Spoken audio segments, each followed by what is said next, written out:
This is Three Beards Media. Real talk, no filters, no scripts. From sports to culture, we say what others won't. Turn it up, lock in, because it all starts right now. Live from the AKC Andrew Downs Studios and powered by Revelton Distilling Company. If you want to know where the storm rolls next, you gotta read the clouds over old Midwest. Every yard, every basket, every mat that's worn. You learn to see the future by tracking the storm. We're tracking the storm, watching it form. From Jack Trice's courage to the heroes yet born. Hilton lights shining like lightning in the night. Jack Trice's way, glowing in the stadium lights. From the sweat in the barn to the roar in the stands. Every Cyclone story's written in the land. Yeah, the path gets clearer with each legend swarm. We're keeping eyes on tomorrow by tracking the storm.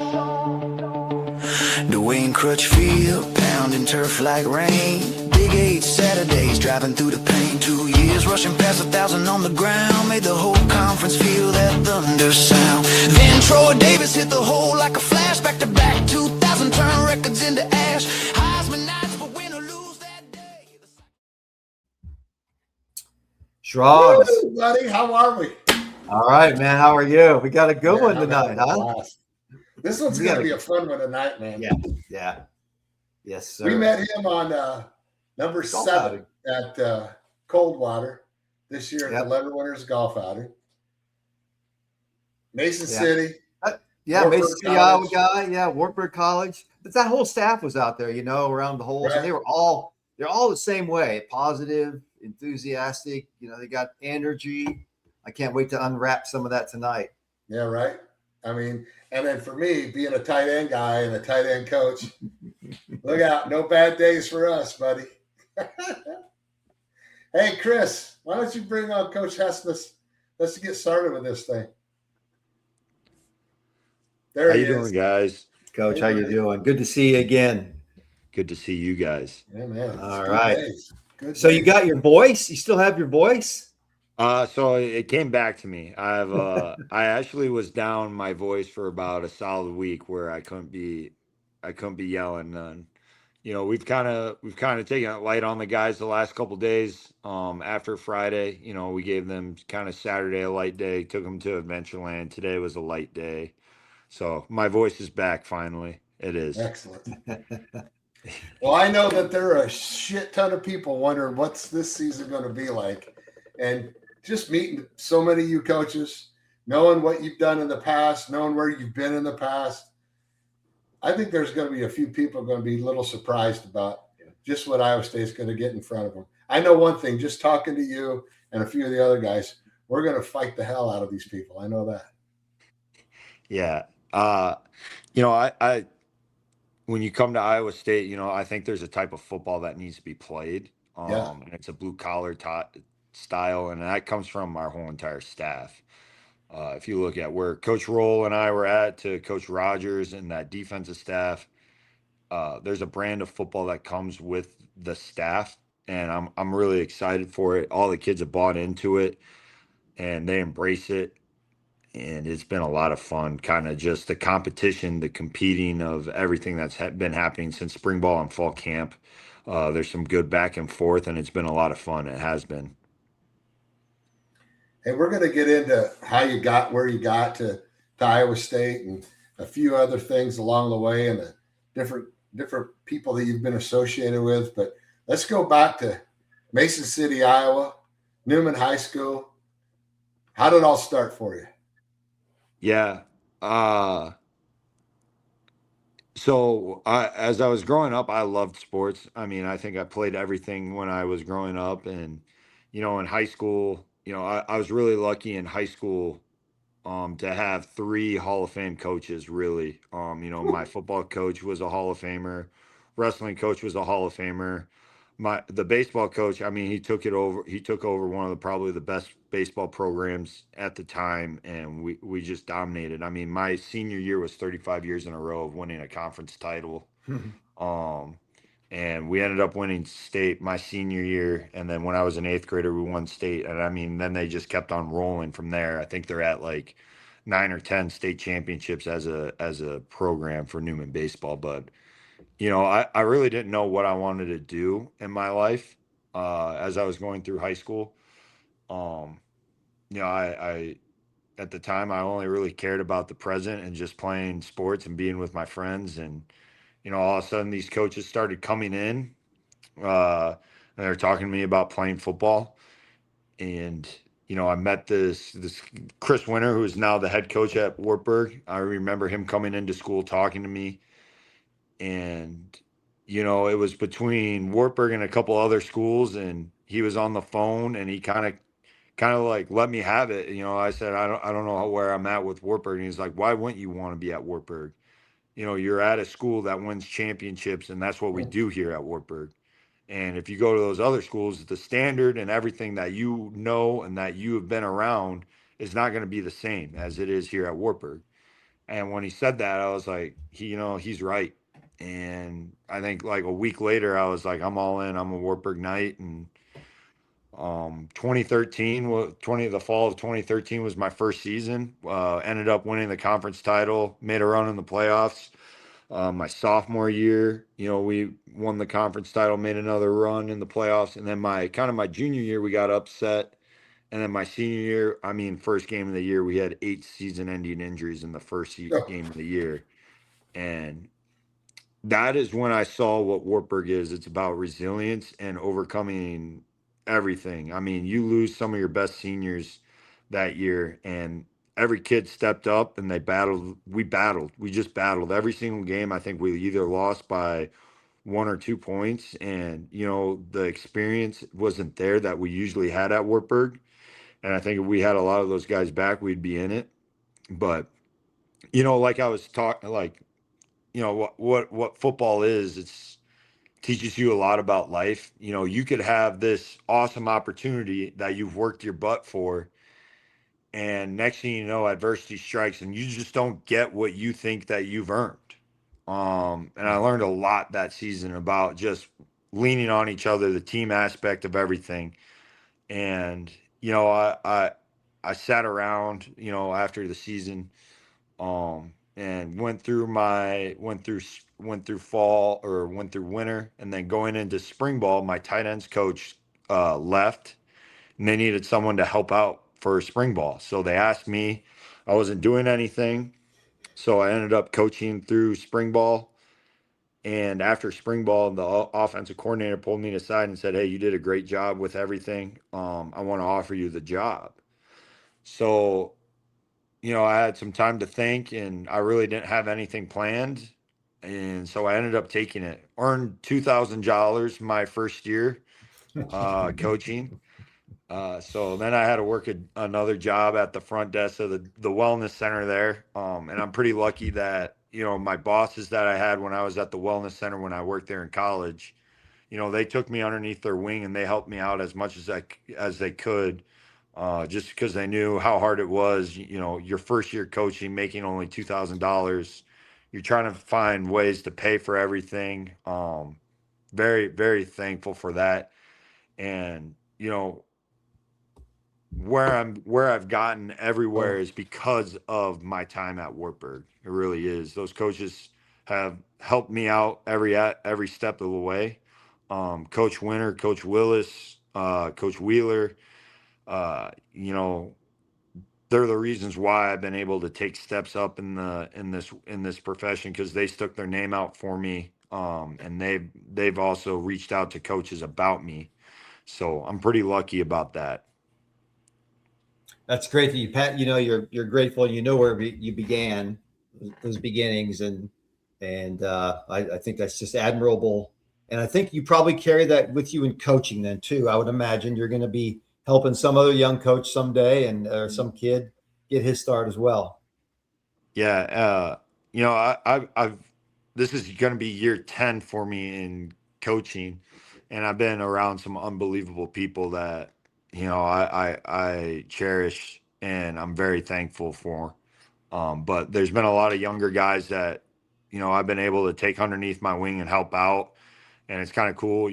My student assistant when I was the GA at Minnesota is now the GA at Eastern Michigan, and I was talking with him last night. and just seeing where he's at in his profession. And guy that worked underneath me at North Dakota State, you know, he's kind of worked his way up. I've kind of helped him get some other jobs or just put his name in for a job. You know, I enjoy it. You know, if you work hard and you're a good human, I think you should be successful, and I'll do whatever I can for you. Awesome. You know, in the coaching world, to get to where you're at, you know, 10 years in, I mean, you had to go through some trials, tribulations, $2,000 a year at Wartburg College. I think you then went to Liberty maybe after that. Yep, Liberty. And then from Liberty, you went to just talk a little bit about your track. I mean, it's not an easy track to get to be at a Power 4 school. I mean, it's just not. I mean, no. You had to make some major sacrifices. Talk about that. Yeah. So I'm at Wartburg, and you know, I it's kind of crazy how my path really what had happened was, so after I got done at Wartburg, you know, the head coach brings me into the office and like, Seth, like, you know, to help you grow as a coach, you need to go to another program. You know, you've been at Wartburg for 5 years. You know how we operate. The best thing for you is to go out and learn something new. And so for about 3 months, I'm just applying to every job that pops up on Football Scoop. I mean, I'm cold calling, cold emailing everybody, and send it in to a community college called Independence. Ended up having an interview and getting the job, and I actually drove down to Independence, Kansas, and lived there for about 2 months, 3 months. And that's when, you know, I was living in the dorms. You know, they said free housing. You know, you're living in the dorms. You're not getting paid. You get free meals and free housing, and that's your payment. And after, you know, spring ball is over with, I get a call from the old line coach at Liberty, and at the time I was actually recruiting his son to Wartburg. And he actually GA'd with the OC that I worked for and played for at Wartburg. And he was like, hey, I've been very impressed by you when you were recruiting my son. And Wheeler talks really high of you. You know, we had a GA job open up, and I want to offer it to you. So I took it right away and ended up moving all the way out to Virginia in my Jeep. First time I've ever driven across the country like that. So it was interesting driving through West Virginia. So, yeah. So I was there for a year. Turner Gill ends up retiring, and then that's when they hired Hugh Freeze. And at the time I really didn't know what was going to happen to us. And after a couple months, you know, we kind of all get let go, and, you know, you're kind of jobless. You don't know. I moved back to Iowa, living with my parents, just kind of working on and end jobs. And then the QC at Minnesota calls me, and they offer me a job there at Minnesota. So just 2 hours away from my hometown, and really was living out of the facility for the first kind of 4 or 5 months I was working there. Had a blow up mattress. You know, you're living out of position rooms and everything like that, because you can't really find a place to live in Minneapolis. So it was right. Then I ended up living in our recruiting department, or one of our recruiting departments living rooms, you know, just down the road from their facility. So it was the first year was interesting, and then after that, you know, my best friend from high school ended up going to dental school there, so we ended up getting like a cheap little place. So it was that was a lot of work. There was a lot of nights where, you know, you're sleeping in the office, you know, late nights, early mornings, you know, kind of grinding through it. And there's a lot of times that you want to quit. And I'm very thankful for the guys that I GA'd with, because those are some of the 4 best guys I've ever been around. You know, as we stay in touch to this day, and at least once a year we try to get together, and it's an unbelievable feeling having those 3 guys. And, you know, I think if we don't have us 3 or us 4 together, I don't know if we all make it through that, because it was a lot of hard work, and you were put to the meat grinder. I mean, you were tested every single day, and I'm very lucky. Then after that third year, I'm at the coaches convention. So go ahead. No, go ahead. Sorry. After my third year at Minnesota, we go to the coaches convention and ended up meeting Matt Entz at the airport leaving. And he's a Wartburg guy, grew up in Waterloo, farm kid from Waterloo. Start talking to him about Wartburg days, and then ended up finding out, where the farm is that he grew up isn't too far away from Gilbertville, where a lot of my dad's side is at. So he knows a lot of my relatives.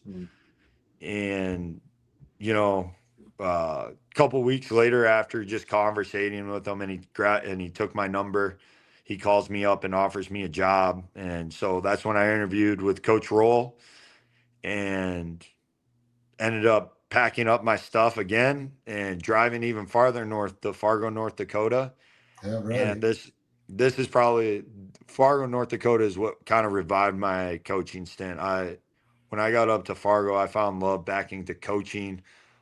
Just how they went about their business was unbelievable. Coach Roll, if you're ever around Coach Roll, it's positivity, it's energy, it's everything that you want your kids to be around. I mean, he might be he is the best football coach I've ever been around. He does everything the right way. And on top of being one of the best football coaches, he's an unbelievable father and husband. And it's an honor to work for a guy like that. And, same thing with Coach Entz, and then I was around David Braun, who's now the head coach at Northwestern. Noah Pauly, who's now the wide receivers coach at Green Bay. I mean, there were so many great coaches once you walked into that little office there in the Fargo Dome. It's, you're just surrounded by unbelievable people that go about their business the right way. And I loved it. It was unbelievable. Was there for 2 years. And then that's when Coach Entz kind of left. And then Coach Roll brought me to Tennessee State. And then after a month of being at Tennessee State, he ended up leaving us to go to Iowa State. So, you couldn't be mad at a guy for leaving us to come to Iowa State. I mean, it's such a huge bump for him as in the profession and for his family. But we stayed close ever since that time ever since we left. I think it was like once a week for 2 years, Coach Roll and I were on the phone. And he's been an unbelievable mentor to me. And then I get done at Tennessee, the season ends at Tennessee State, and he's putting my hat in for the tight ends job at Army. I knew the OC and another guy that was at Army before because of Coach Roll. And, Coach Roll is the one that's standing on the table telling the guy, hey, you have to hire this guy. And moved up to Army West Point, which was the coolest experience that you could ever have. I tell people all the time, if you're ever in New York City, just drive 45 minutes north and experience the history and everything that West Point is. It's such a cool place. There's so much history. There's so much tradition that goes on there. I mean, it's the ghost of West Point, or it's walking on that campus. It's unbelievable. You can't explain the feeling of all of the history of the people that went through those hallowed walls. It's unbelievable. Yeah. It's so cool. I mean, they have a revolutionary fort right on campus, so it's it was really cool being there. And when Coach Roll calls you and offers you kind of the tight ends job at Iowa State, you can't say no to that to get back with him. I knew there would only be a couple guys that could really get me away from Army, and right. Coach Roll was definitely one of them.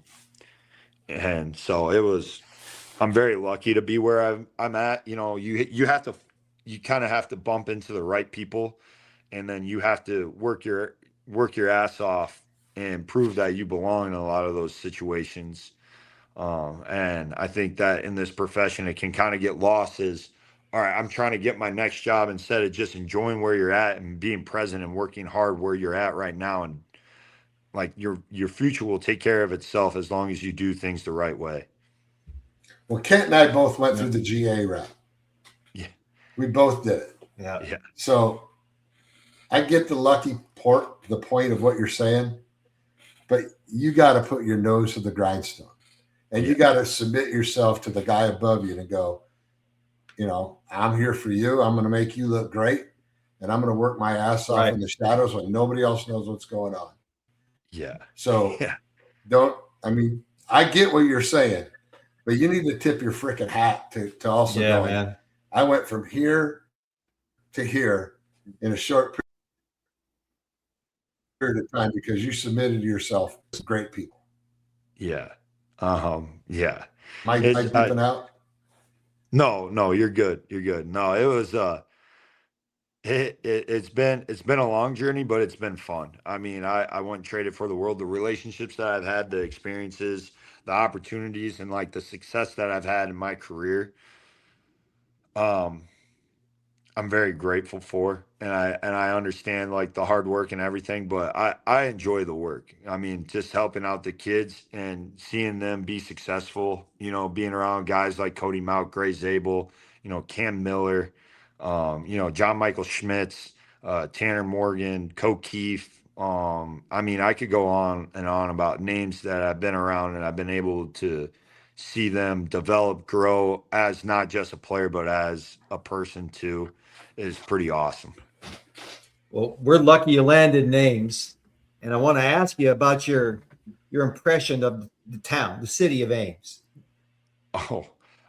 So it's crazy. So my brother graduated from Iowa State, right? Right. So I've been in Ames plenty of times, and I feel like each time I come back, there's always just a little bit more, a little bit more. It's pretty cool. I love Ames. It's so Mason City is like people think it's a big town. It's really a small town. Kind of everybody knows everybody. Feel that's how Ames is too, and I love it. I love the small town. I love the Iowa atmosphere. People in Iowa are just different. I mean, you could go up and ask them for help, and they'll do whatever they can to help you out. And I think that's so cool being back in Ames.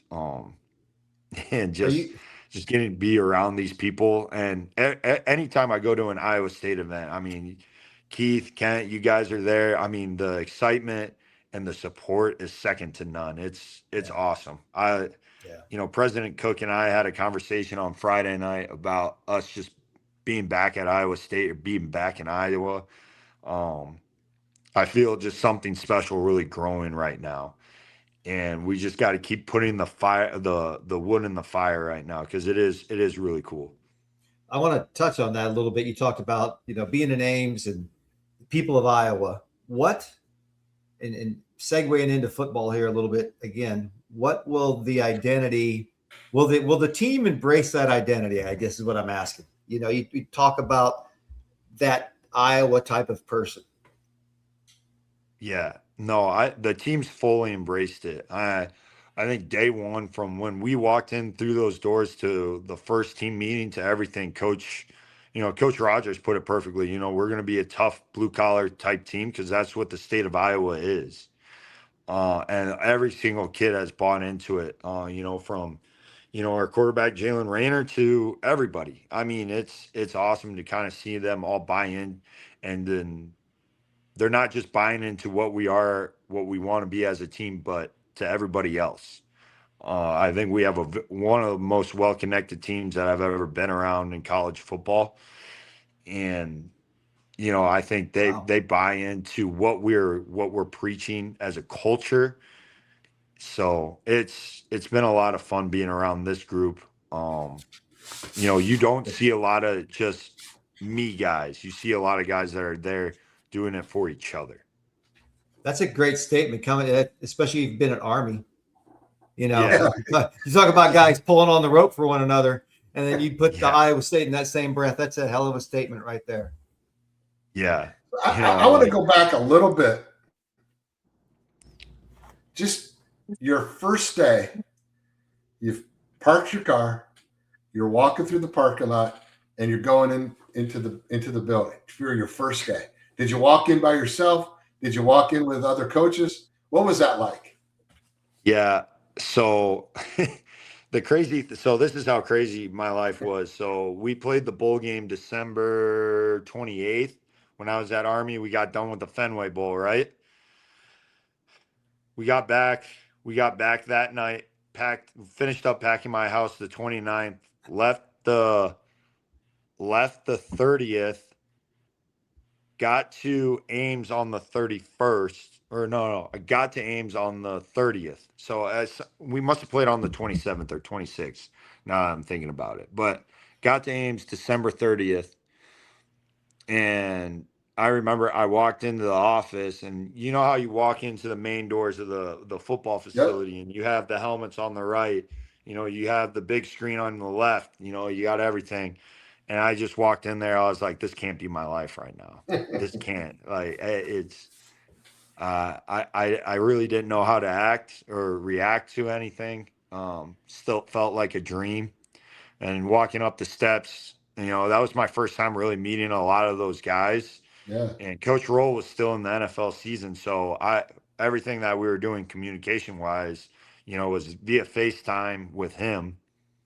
So, and the portal's about to open up, so you're trying to figure out, what are you going to do portal wise? But walking into the building for the first time was, I still sometimes sometimes even today, I catch myself as like, man, I really work at Iowa State. So that's right. It's pretty cool. It's way better than pretty cool. I know. We walk into this place. I mean, he was 1981. I was 1982, and we walk in there, and we're like, I still get that feeling. Yeah. It's just a different place. In everything that I've experienced, I've been around a lot of different places. It's just a different vibe, and I cannot wait. I wish I could be there to see your face when you go out on Jack Trice for the very first time. Yeah. It's going to be a wild crowd, I'm telling you. Yeah. You'll hear me from Section L. I'll be in Section L. Section L. I'll make sure I'll point at you. I will. That would be amazing. I'm sure that'll be on his mind. I got to find Chris in Section L. I mean, it should be. Absolutely. That's great. No, we've the last 2 Fridays we've had practice on Jack Trice, and when you walk down that tunnel and they put up the lights, and it's just like, holy cow, we play there in 2 weeks, and we had a bunch of people at practice on Friday, and they're all super excited, and I'm excited, and it's I still can't believe it's going to actually happen, but I'm excited for the season. I'm excited for the guys, and it's going to be one fun ride. I'll tell you what, Coach, what I love just listening to you here the last several minutes and hearing your path and the way you've done it is how happy you are to be there, because you've seen it. We've been in that profession where everybody's just looking, they're at the convention looking for that guy to find that next job and looking at Football Scoop and all those things. And it's just so refreshing to know that you have that pride and that appreciation that you've made it there and you're just going to enjoy it while you're there. And I just love that attitude. And it just makes every Iowa Stater feel proud because every school wants to be a destination. And you just in the way you've expressed yourself here, you've really expressed it as a destination, and it's really important, and we all appreciate it very much. Yeah, I still tell myself this is the best job in the country. I mean, being able to coach tight ends in the state of Iowa, I don't think there's anything better than that, and especially for a guy that it was one of the best tight end coaches in college football for a long time, Tyler Roll. For him to hire me as the tight ends coach, I can't believe it. He trusts me a lot. And a guy that was at the highest level coaching some of the best tight ends, for him to just completely just trust me with it is it's an honor. And, I don't look at it as I can be comfortable now. I have to keep elevating myself. Because I can't become complacent, because if I become complacent, my players come complacent, and I can't have that. I think you always have to be striving to become better. And that's the real thing when it comes down to life is, yes, you find your happiness, but then you understand that you need to keep working to make yourself better, and like that will be a rippling effect onto others. Well, that attitude is appreciated. We're on a chat group with a bunch of our old teammates, and unfortunately, there's several tight ends on there, and they're all they got to be beaming right now. They got to be beaming. So it's just great that you take the pride in that as well. Keith, I think you had a question. I interrupted you there, buddy. No, you didn't. I was just like too hot for you crew. Was ready to go, buddy. Yeah. No, they, I take pride in the tight end position because it is the best position to play in football. I mean, you block, you catch, you're pass pro, and you do everything. I think there's more put on the plate of a tight end than probably the only other person is probably the quarterback, because of everything that you have to do. You're going to be in the box, you're going to be outside, you could be in a wing alignment. There's a lot of stuff that teams do with tight ends and motioning and shifting. So the box is always changing to them, and they have to understand the whole entire concept of a football play. So I think it's the best position to play in football. I would agree. It's a hell of a position. Question for you, but I don't want to get into scheme or anything like that. But when you're looking at your tight ends or future tight ends, what's the mental makeup you're looking for? What are you looking for from your players at your position? Yeah, toughness, grit. Yeah, I think those are probably the two most that I really look for, because I want guys that I know that are going to bust their butts, not just for themselves, but for the team, because in that tight end position, it's a lot of selfless acts, right? Like there's going to be so much stuff that you are going to do and be asked to do that no one is ever going to notice. The toughness and grit and the adversity to overcome all of it, to be able to do all that is number one. Because we're going to ask you to put your hand in the ground and run through the face of a D end. Then we're going to ask you to be in a wing, maybe insert and put your face right down the middle of a linebacker. And then the next play, you might have to go win a one-on-one matchup with a safety or a corner. And you're not going to want to do that after you just rip someone's face off twice and they're a D end or a linebacker. So you have to have the grit to kind of overcome all that and then go win a one-on-one matchup with a safety or corner. So that's probably the first thing that we look for in a tight end. How do you coach that during practice? Yeah, it's during practice, I mean, our indie drills, I mean, we're rolling. I want my guys to be tired. I want them to get good reps, but I want them to be tired in those aspects. I want to challenge them. And a lot of it is just in the off-season training too. I mean, just constantly harping on those guys in the off-season to challenging them, going to their runs, and demanding them to have good body language when they're tired. Doing extra even when they're tired is the most important thing. And I think over time the kid just buys into that mentality, and they get tough, or they already are tough, and they just keep buying into it. I call it,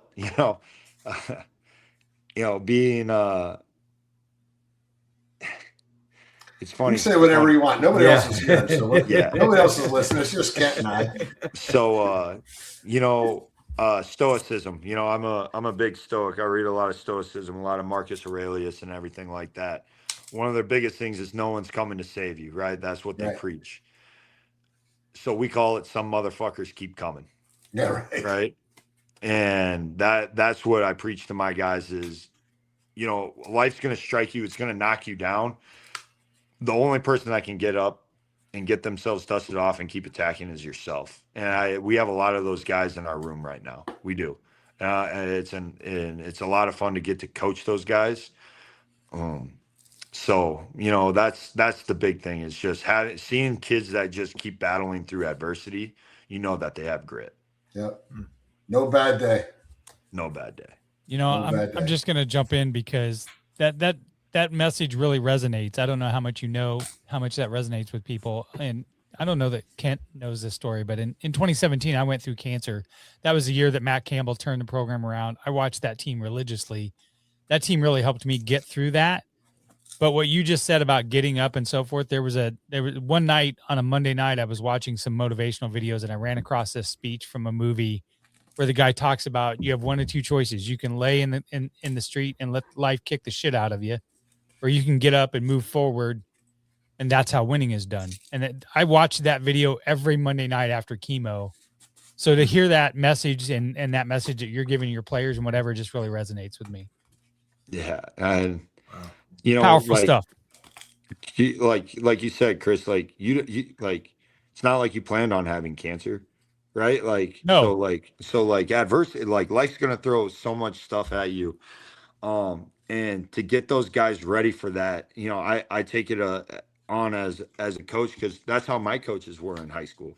They challenged me and they pushed me to my breaking points a lot of times. And same thing in college too. So I take that upon myself. That's what I tell those guys all the time. You guys don't realize life, once you get done with college and you're done playing football, life isn't very fun. No. Yeah. It's going to keep knocking you down, but you have to build up this grit, this consistency to overcome adversity, because it's going to just keep coming at you. And if you allow it to just keep knocking you down, you won't be successful. And I can't allow that. I can't allow you guys to be like that. Yeah, it's that's every day. I mean, it doesn't matter who you are, where you are, or what you do. Those life lessons that you're talking to your kids about right now, I mean, that's invaluable. It's invaluable. I mean, I'm going to talk about one kid that's in your room, and that's Keaton Roscoe. And I know there was a lot of kids that, they're no longer in the Iowa State uniform, and that's fine. They can do what they want. But he was the first one that stood up and said, I'm staying. And I think there was a glue to that. And to me, being a former tight end and knowing that position, and you've kind of touched on it, we do everything. And the tight end room, in my opinion, is the glue of that part of the team on the offensive side. And not singling out anybody in particular, because we don't know a lot of the rest of the guys in that tight end room. But that kid stuck his neck out and said, I'm staying. And then you had Connor Moberly and Kyle Conradi that said, damn it, I'm staying. I'm an Iowa State Cyclone. Yeah. I mean, that says a lot to me. Those are the kind of people, I don't care who you are, you're ready to go to fight every single freaking battle that's out there. Can you talk a little bit about that? Yeah. I'm very thankful for Roski. Roski plays the game of football like it's supposed to be played, and that's reckless abandonment, and he plays it with a physical mindset, and he loves playing the game of football. He's one of the best. He's fun to coach. He really is. Right. But when you get around the kid, you see how much the school means to him. Same with Vince Benetti. The school means so much to him because they're Iowa kids, right? And I think when you take pride in where you're from and what school you're at, I think that means a lot to a lot of kids. And being around Roski and him being around the team, he has so many good friends and great relationships that, I think once you kind of see one kid say, hey, I'm staying, I think it creates a rippling effect that it's okay to stay. It's okay to take pride in the school that you're at, and be proud that you're an Iowa kid, Yeah, that's awesome. Yeah. There was a lot of angst going on because of all you heard was negative. I'm gone in this, I'm whatever the reasons they wrote, thank you to Iowa State, but I'm entering the portal. Roski and the rest of the guys says, damn it, I'm staying. Aiden Flora, I'm staying. And those that stay, I truly believe will be champions. Whether it's because they carry a trophy or it's because 20 years from now, they're going to be able to look their kids in the eyes and say, I fought through adversity, and when everybody else felt it was easy to go, I fucking stayed. And I fought through it. And to them, I take my hat off to those kids. That's tough to do today in the social media world and everybody else that's out there. I mean, it's tough. You guys came into a situation that was not easy. Those first 2 weeks were very stressful, let me tell you. Yeah. But yeah, I mean, for Roski to just say, hey, I'm not going to enter the transfer. Like, I think today's rave right now is, hey, I'm going to enter the transfer portal because the grass is going to be greener on the other side. Sometimes you just got to water the grass that you're at right now. I think that's, instead of trying to find the easy way out, I think sometimes, you got to water where you're at and make your grass greener than anybody else's. That's right. But yeah, it's kind of how society is right now. We're always looking for the easiest way or the quick way out of something when life gets hard. And for him to say, no, I'm just going to stay. Same with Moberly, I think that's huge. And it says a lot about the kids and who they are. Connor Moberly always has a smile on his face. I mean, Aiden Flora, I've never seen that kid not smile, so it's fun getting to coach kids like that, they don't see college football as everybody else does. They don't see it as, oh, I can just easily hop into the portal and go someplace else. I'm going to stay right here and keep watering my grass. That's right. Love it. And go ahead, Ken. I had a question, but I think I'll wait because I think we gotta pay some bills. Yeah, well, let's pay some bills for real quick. All right. Come back and we'll talk about a few other things. So, right on. What happens when Iowa grain meets world-class craftsmanship? At Revelton Distilling Company, every bottle begins right here in the heartland. From locally sourced Iowa corn and rye to the final pour, our grain-to-glass process ensures exceptional quality in every sip. Whether you're enjoying our award-winning mulberry gin, smooth honey whiskey, or rich whiskey and cream liqueur, you're tasting the best of Iowa in every bottle. And now, Revelton can ship directly to 48 states across the country. Visit ReveltonDistillery.com and have Iowa's finest delivered right to your door. At Three Beards Media, giving back to our community has always been at the heart of what we do. That's why we're proud to welcome No Pros Remodeling as our official community outreach partner. Thinking about transforming your home? From stunning kitchen renovations, all while still being able to use your kitchen, to gorgeous bathroom remodels that take a fraction of the time, No Pros delivers craftsmanship you'll love. Best of all, they can help you save up to 75% compared to the other guys. When you're ready to transform your home into your dream home, call No Pros Remodeling at 515-679-6509 or visit www.nopros.com. No Pros Remodeling, creating stunning home transformations while helping Three Beards Media make a difference in our communities. In the heart of Des Moines, one name stands above the rest. Step inside, where tradition still matters. Warm, familiar, unmistakably Iowa, where every guest is welcomed like family. Service that's personal and never rushed. Fresh starts made daily. Iowa beef, hand-seasoned. Guided by fire, built on flavor. Served with pride.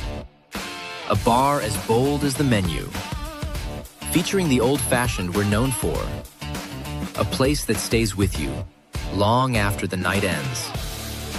Iowa Beef Steakhouse, 1201 East Euclid Avenue, Des Moines. Steak done right. Buying or selling a home is one of the biggest decisions you'll ever make. That's why choosing the right real estate team matters. The Jenny Farrell team with RE/MAX Concepts has been helping families across the Des Moines metro find the right home since 1998. Born and raised right here in the community, Jenny understands the neighborhoods, the market, and what truly makes a house feel like home. Whether you're buying your first home, upgrading your space, or preparing to sell, the Jenny Farrell team provides expert guidance every step of the way, from market analysis and listings to negotiations and closing. Their consultative approach means you'll feel confident, informed, and supported throughout the entire process. Jenny Farrell Team, RE/MAX Concepts. Call or text 515-779-7500. Visit jenniferfarrell.remax.com. Experience you can trust. Results you can move into.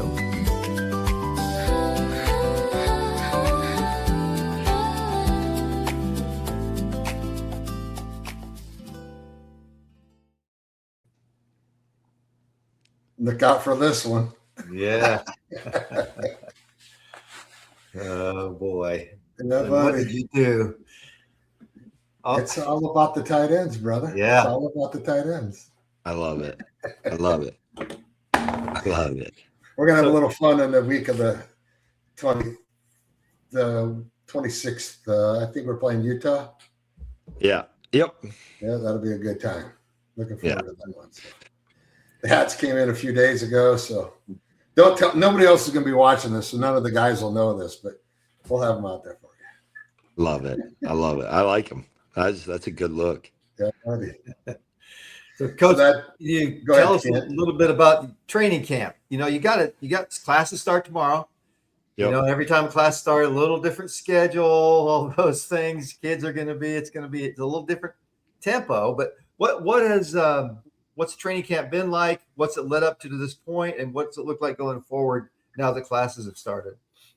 Yeah, I mean, so we've been kind of practicing in the morning with the guys. And I mean, it's been fun. It's been competitive. It's been physical. You can see, the best part is you just keep seeing the guys getting better right now. And I think it's pretty fun watching them keep on growing and get more comfortable in all three systems. You know, defense, special teams, offense, all that. And I think that's the best thing is we've been getting a lot of reps for the guys.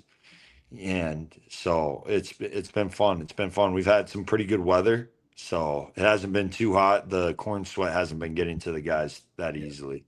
So, but no, now that school's starting to start up, you know, we're gonna give the guys a walkthrough tomorrow, just so you know the first day jitters and all that, starting up school and making sure they got everything that they need. That way we're not adding more stress to them right now. And then, you know, we'll stay in the morning just based off of everybody's class schedules right now. But, you know, we're keep on wrapping this thing up, keep on getting better right now. I think that's the main thing is just, you know, the best football teams are playing their best football in November. They keep getting better and they keep on getting better. Even during the season, you know, you got to be playing your best football in the month of November. Yeah. I like that idea of the walkthrough after the first day of class, just like back in the early 80s, right, Keith? First day of class. So I can remember being a nervous freshman, you know, going to classes, finding your classes, and then coming out and, you know, we had a Monday practice and they're usually physical. And that's a really nice idea. That's a great idea to let kids get acclimated because you don't need any academic casualties or anything like that happening as well. Well, and like the shit that they do for kids these days compared to what, holy cow. Dude, we've been getting after these kids, you know. Yeah, we've been having some pretty physical practices. So you know, it's been good to kind of like ease off, you know. It's kind of like the end of camp a little bit where you ease off on them a little bit and just allow them to get their legs back underneath, and then Tuesday hit it running again because you know, we got a pretty full week coming up here Tuesday through Saturday. So I like where we're at right now. But yeah, you could tell Friday after that scrimmage, you know, those guys, they were exhausted and I've been around a lot of teams that in fall camp, they start complaining about, you know, their legs being dead, you know, their shoulders hurting, all that. These guys have not bickered once. And they have truly bought into just loving football. And I think that's what makes this team a lot of fun to coach, because they truly love football and they're willing to just buy in and sacrifice for everything. Coach, I got a two-parter here.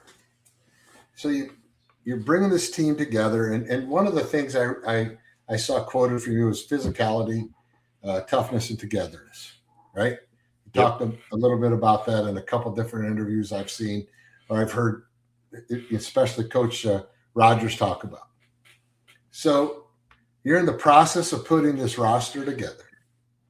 You got kids coming from, 37 different states or something to that effect. I mean, they're coming from all over the United States.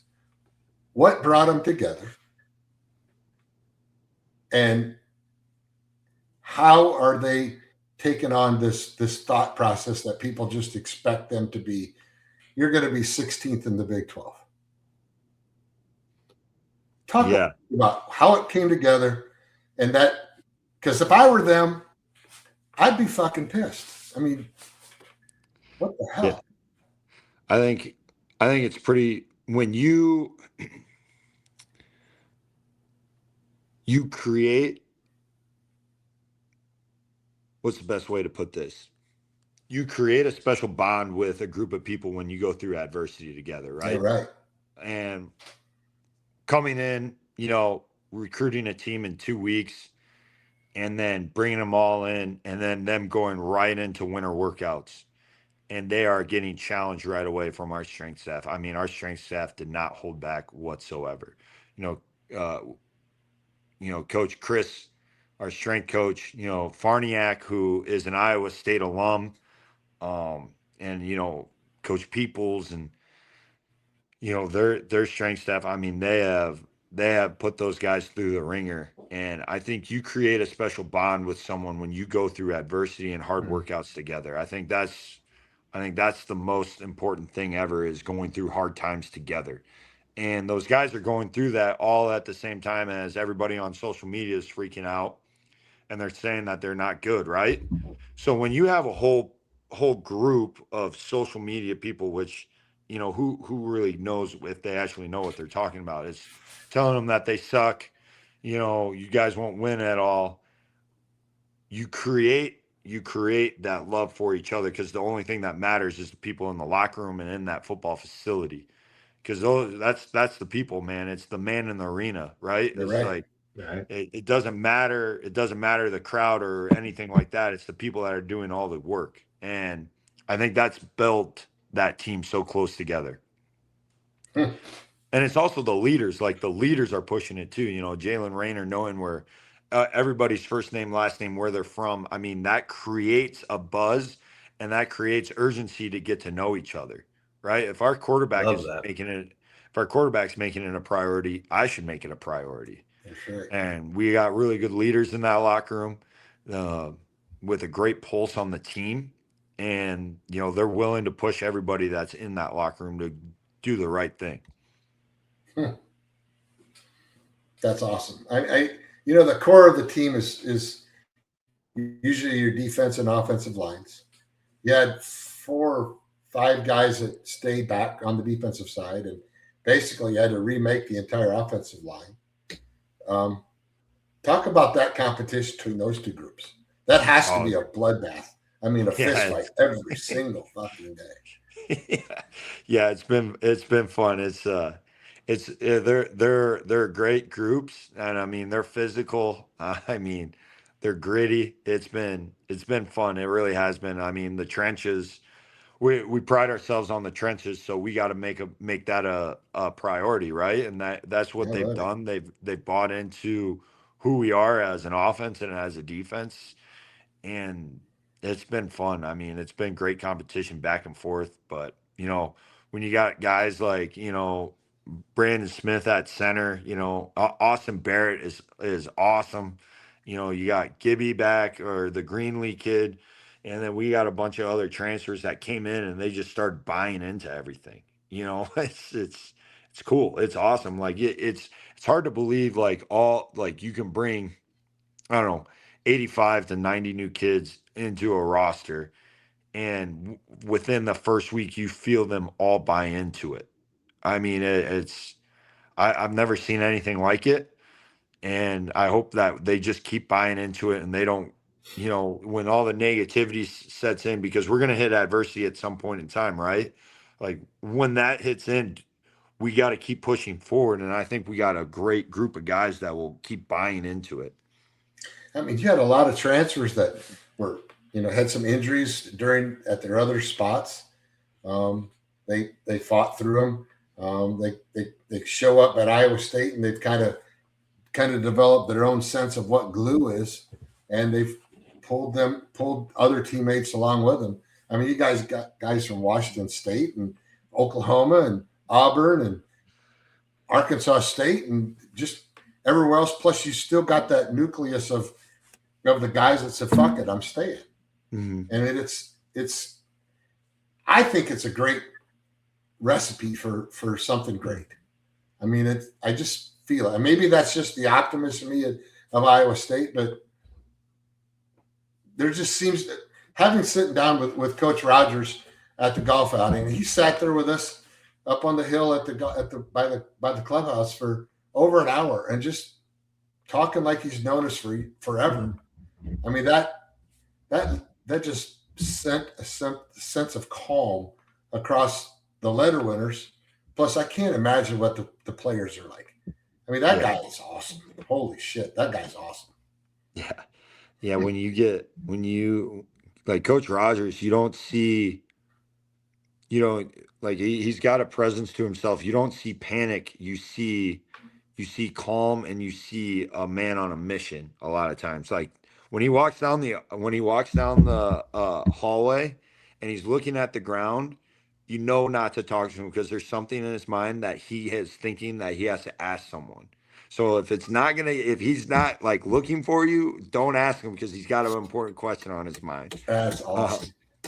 and he's always thinking football. I mean, it's 24/7. It's pretty cool being around someone like that. He sees the game through a different lens, just being a defensive coordinator. So it's cool kind of seeing everything that he sees, and he's willing to help. Hey, this is what I'm seeing right now, and it's just a huge help to us on the offensive side. How did you know that? How did you know that he was walking down the hallway and he's looking down? Did you ask him, or did somebody tell you shut the fuck up and just let him go? I just when you like after so long being with him, you see the wheels spinning and you're like, all right, yeah, don't mess with him right now. He's got something on his mind, and he's always the first one to say, hey, how you doing? Everything like that. But like his eyes, when he's looking down and he's walking at a certain pace, not to mess with him. That's so good.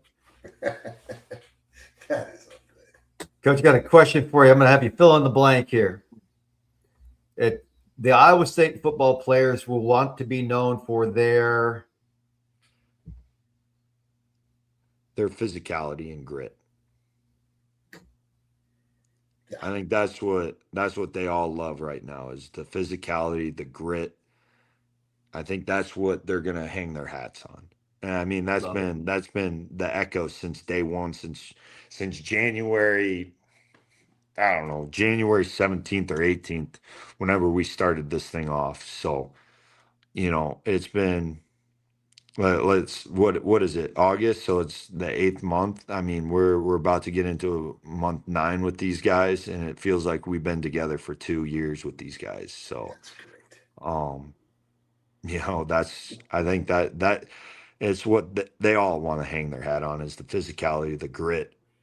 That's what they want to be known for. It doesn't take talent to be tough. No. It takes toughness to be tough. It's a choice. Every day it's a choice. That is fantastic. Yeah. It's been, like I said, it's been fun. It's been fun. Hey, Chris, are you ready to run through a wall yet or what? Hell yeah, I am. I went and got the rest of the stuff for the ambulance. I'm ready to go. Coach, I've got a branded tailgate ambulance of all Iowa State stuff. So I got it cleaned up and ready to go today. Yep. I got you. I got you. Where's your tailgating lot at? Unfortunately, I'm in the poor section. I'm in the grass lots. $40. That's. Hey, I'm the poor guy. Sometimes simple's better. Sometimes right. simple is better. Look, I can get in and out. I can drink some beer, show my school spirit, scream loud from section L. I'm good. I'm all good. Hey, all that matters is that you're there. So I was gonna ask that question, Coach. I got one final question for me at least, and I think we've heard it now twice. So Chris, I hope you wouldn't go off air there because I want you to. No, I'm here. What section is Chris sitting in? It's L. It's L. I'm just saying. Hey, I'm saying. I'm hoping somebody out there will feel bad for Chris and upgrade his seats. That's what I want. So. Hey, I'll just give you one of these. There you go. I'll just point up there. Yeah, see, and when he does, Kent, you're going to be sorry you made fun of me. Exactly. I'm with you, though. I'm pretty sure Coach is not going to be worried about where I'm sitting when he's running out there that first time. I'm going down this road, and I'm like, Chris, you're in section L. What row? 14. 14. What seats? 20. I'm right on the edge, so it's like 24 and 20. So now that we can sell beer in Jack Trice Stadium, I'm expecting 61,500 or 498 people to send you a goddamn beer. There you go. First game. Yeah, God, I'll never make it. It'll be great. They had driving out of the lot a couple days ago. They had all the Miller Lite packed up, ready to. They were moving it in there, so they're ready right now. There we go. They're ready. Go. Coach, I will ask you one question. There's been a tradition at Iowa State the last few years that Coach Campbell started that I heard a rumor is going to continue, and that is Victory Day. Are you familiar with what Victory Day is? Yeah, we have it this week. I don't know what it really is, though. Well, I will tell you. So Victory Day is, and Kent and Keith, you may not know this, but it's a night where they take 60 kids that have a special needs or a disability and bring them down on the field and treat them like royalty. They hook them up with a player. They run them through some drills and stuff like that, and then each kid gets to run a touchdown into the end zone. The band plays, the stadium goes. The stadium announcer, whatever. Both my boys got to do it for 3 years. My twins have Williams syndrome, and they got to do it for 3 years. So I was super excited to hear that you guys were going to continue. But I just want to prepare you. It's a pretty cool, emotional night for those kids and then for those players. That's what. So a couple of guys that have been around, like that was the one thing that they pounded the table that we need to keep their tradition going is Victory Day. So it's kind of cool that those players took it on themselves, that they went to Coach Rogers and like, hey, this has always been a thing. We want to keep it going. And so I think is it this Thursday? It's usually the last Saturday of before the game. I got you. I actually have, if you guys are all right, I actually have this video of my son Jordan for sure scoring a touchdown here. It's it'll brighten up here when it starts, but into the Iowa State lineup, in these god awful uniforms they had that looked like USC at the time.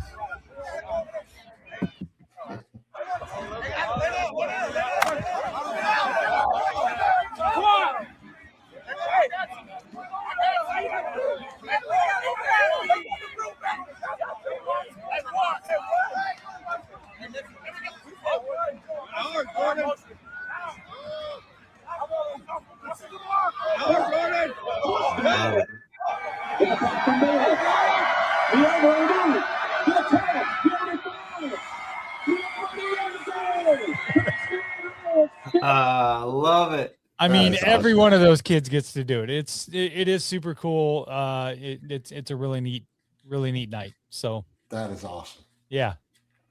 That is awesome. I love that. That's awesome. I'm excited for it. Coach, guys. Go ahead. Sorry. No, go ahead. So usually at about this time, we come up with a thing it's kind of like you get to make a rule, right? We're going to break it down, and you can just do whatever rule you want to do for college athletics, maybe in football or whatever. But, I think that's a great thing. We're going to take like a 20-second break, And whatever rule you want to change in college athletics today, whatever it is, you're king for the day, and you can come up with what you want to change. Could be big, could be small, could be tight ends don't have to touch anybody and then catch every ball for free or whatever. So we're going to take like 20 seconds and let you come back with Seth Hestness rule. Okay, I got you.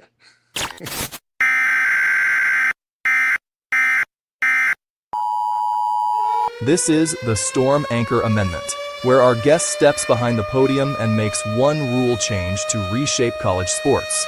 No limits, no red tape, just their decree. Table's yours, Coach. Man. Oh, this is a hard one. Oh gosh. There's a lot of things that, you wish you could change. Oh gosh. Well, there was a rule change this last year on special teams that it's going to be really annoying and people are going to hate special teams. Gosh.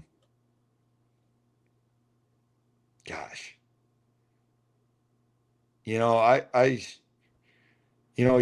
wish you could change a lot of things with like the transfer portal and money. I wish there was how baseball right now there's got to be they're working towards a cap. I think I wish you could put a cap on college athletics, athletes making some money. I think paying an 18 or 19-year-old some outrageous money is not good for them overall. Because in the end, you just never know what's going to happen to them. So I feel like giving them that much money, I don't know. So I'm trying to think. I'm sorry, Keith. This is a good question. That was good right there. That was good right there. This is a good question. I just think having the cap, for all athletics just will even out the playing field.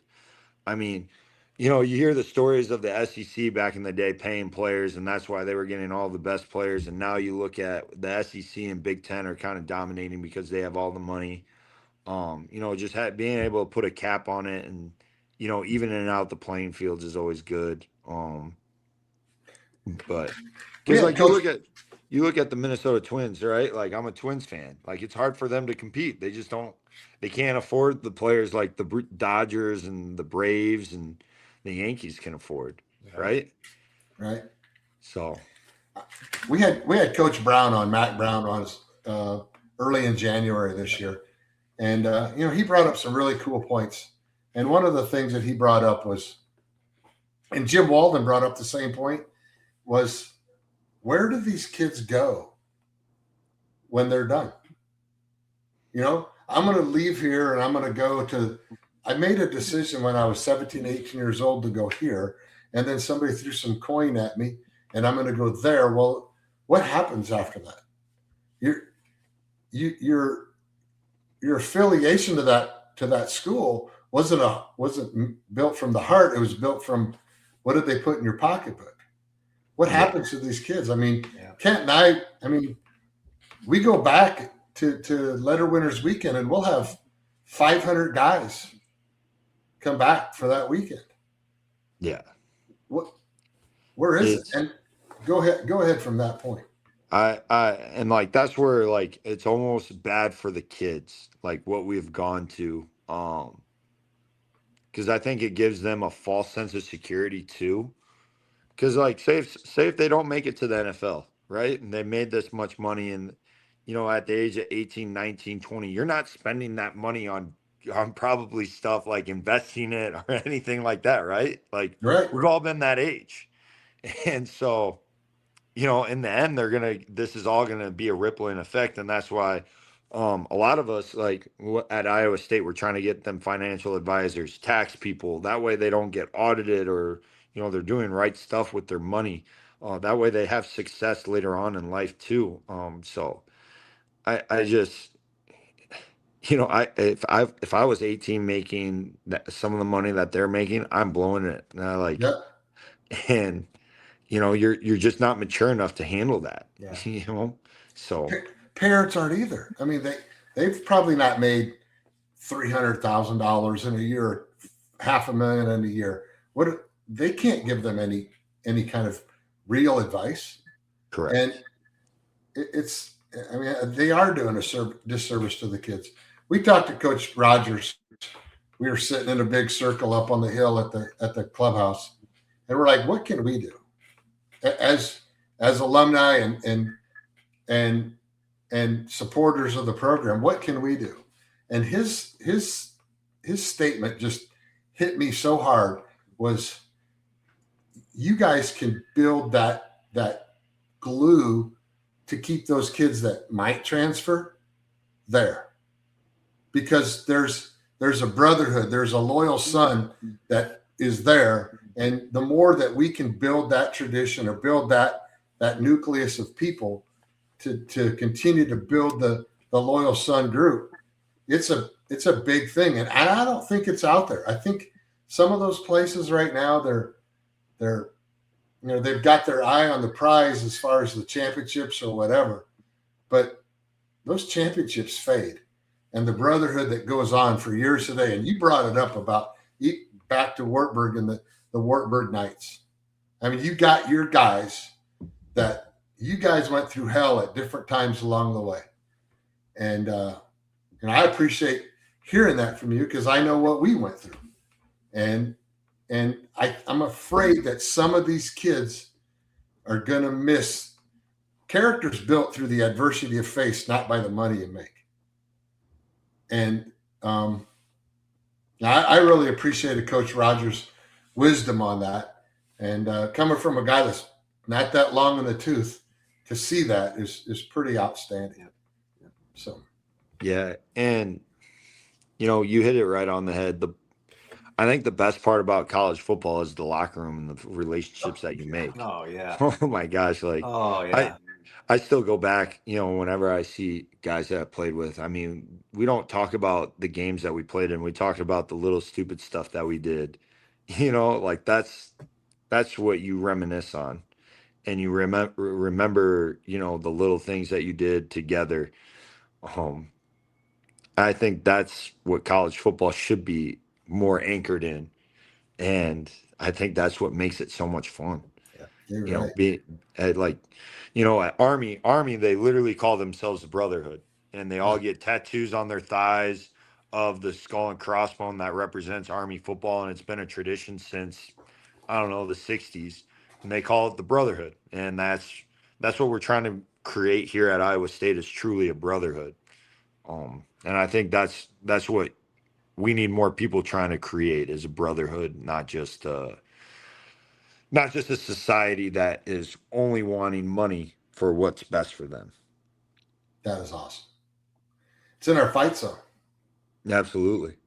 We taught the guys the fight song the other day. Right on. Okay. Our mental strength coach had everybody up singing it in the team meeting. That's awesome. It's a great one. I mean, the words in it mean so much more than just the fact that it's a fight song. Yeah. I mean, there's guys, we have a group of guys that we're texting, and several of the tight ends that I text back and forth to, the last thing we say is loyal son, forever true. And it's truth. It's absolutely the truth. We haven't had maybe the greatest of histories in football success as you've got, but I can tell you there's no band of brothers or loyal sons that are more bonded to each other than what we've gone through. And it's a beautiful place. And I look forward to getting back every year and sit down and seeing Kent and rehashing some of the days where all the girls would swoon as soon as Kirk would walk or Kent would walk into the bars. They'd all just bow down, and it was bad, man. I mean, it's Kent would walk into the cave in, and we were just like, shit, we might as well leave. He's got his pick of the litter, and we're done. No, Jesus. It's always that, isn't it? It's always that. Yeah, truth is truth. Oh, no. But you've been awesome, man. We love having you on here, and just dropping nuggets for us, but really giving us a flavor of what we can expect from the team, just from a mental standpoint, from an identity standpoint. I love that we're going to nail it because it's going to help. You know, you talk about bonding and you want to bond with the community of Iowa or the community of the Iowa State alumni. You start talking about blue collar and you start talking about loyalty. That's going to go a long way. It's not what's in it for me. That's just tremendous. We love what you're doing. Yeah. You know, it's our whole entire staff too. It's about having the guys it's about having a staff that's willing to push the kids in the right direction too, right? It can't be just the head coach. It's all of us. So we have an unbelievable staff with unbelievable people that are unbelievable coaches. And I'm really excited for the season, and I'm excited to see this team just keep growing and getting better. Coach, I'll be in on the 24th, September 24th. I'm getting into town. I'd love to stop by, say hey, bring that box of hats in for you and the boys. Have a little fun talking a little bit about what we're doing there. But, you know, I want to echo what Kent said. It's been awesome that you could join us today. Really appreciate everything you've had to say, the wisdom that you've got you're a young guy, man, and you've learned a lot of great lessons along the way, and you've had great mentors. I usually end the show in the same fashion each and every time, is from this loyal son and that loyal son. We appreciate you raising the loyal sons the way you have. Appreciate you, buddy. Appreciate you guys, and I'm excited to have 60,000 loyal sons sitting in that stadium cheering us on. It's going to be awesome. SEMO. I'm excited. Perfect. Thank you very much. Thank you. Thank you, guys. We're tracking the storm, watching it form from Crutchfield's grind to Troy's 2K storms. Seneca spinning through the rain and roar, turning third and long to forevermore. From Jack's I will to the Campbell years, we build up hope out of heartbreaking tears. Yeah, the line holds strong and the faith's reborn. We're keeping eyes on tomorrow by tracking the storm. Here comes Johnny Orr, fist up in the air. Tonight's show theme on that Hilton stare. Took a quiet Coliseum, turned it into a spell. Where top 25 giants learn to fear this well. Hilton magic swirling like a cyclone wind. We're nine on the pivot, made the rafters spin. Step back, jumper, drive down the lane.